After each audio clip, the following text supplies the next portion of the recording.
একজন মা যিনি আমাদের মুখ না দেখে তার গর্ভে আমাদের যত্ন করেন, এটাই ভালোবাসা। একজন বাবা যিনি তার প্রিয় পরিবারের জন্য সবকিছু উৎসর্গা করেন, এটাই ভালোবাসা।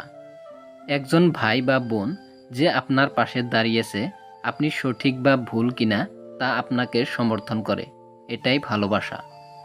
একজন বন্ধু যে আপনার সমস্ত গোপনীয়তা জানে এবং কখনোই সেগুলির অপব্যবহার করে না, এটাই ভালোবাসা। একজন প্রেয়সী যিনি আপনার অনুভূতি বুঝেন এবং শুধু আপনাকেই নয়, আপনি যাকে ভালোবাসেন তাদের প্রত্যেকের জন্য যত্নবান হন, এটাই ভালোবাসা। একটি ছেলে বা মেয়ে যে বৃদ্ধ বয়সে আপনার সবচেয়ে শক্তিশালী সমর্থন হয়ে ওঠে, এটাই ভালোবাসা। সত্যিকারের ভালোবাসায় এমন কিছু নয় যা আপনি খুঁজে পান, এটি এমন কিছু যা আপনি ক্রমাগত প্রচেষ্টার মাধ্যমে তৈরি করেন। বন্ধুরা, যদি ভিডিওটি ভালো লেগেছে লাইক করবেন, শেয়ার করবেন। যদি এই চ্যানেলে নতুন এসেছেন এই চ্যানেলটাকে সাবস্ক্রাইব করবেন।